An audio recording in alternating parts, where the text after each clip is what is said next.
2 Korinto Kabanata 2, ngunit pinagpasyahan ko ito sa sarili ko, na hindi ko nais na pamaryan muli sa inyo sa kabigatan. Pagkat kung pinapalumbay ko kayo, sino nga ba siyang nagpapatuwa sa akin, kundi iyon ding napalumbay ko. At iyon din ang isinusulat ko sa inyo, baka, kapag dumating ako, ay magkaroon ako ng kalumbayan mula sa kanila na tungkol sa kanila ay nararapat kong kagalakan, na taglay ang pagkakatiwala sa inyong lahat, na ang kagalakan ko ay ang kagalakan ninyong lahat. Pagkat buhat sa lubhang paghihirap at hapis ng puso ay sumulat ako sa inyo na may maraming luha, hindi upang mapigati kayo, kundi upang malaman ninyo ang pagmamahal na taglay ko ng mas masagana patungkol sa inyo.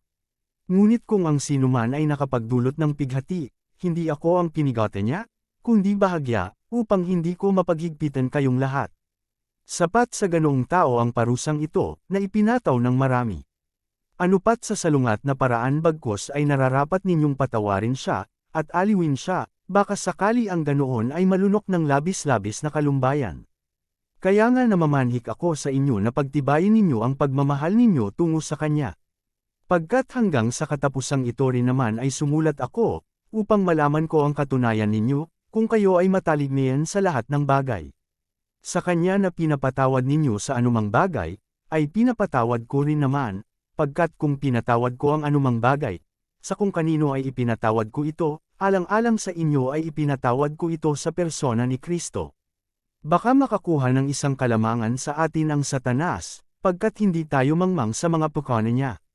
At saka, nang dumating ako sa Troas upang mang-aral ng mabuting balita ni Kristo, at isang pintuan ay binuksan sa akin ng Panginoon.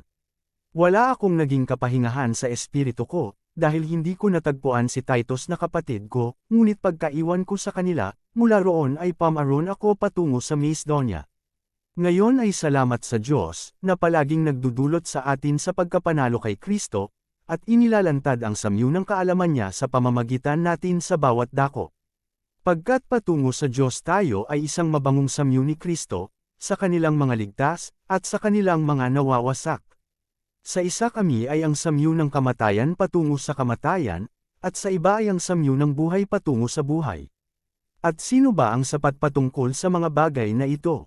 Pagkat hindi kami gaya ng marami, na pinapasama ang salita ng Diyos, kundi gaya ng mula sa katapatan, kundi gaya ng mula sa Diyos, sa paningin ng Diyos ay nagsasalita kami kay Kristo.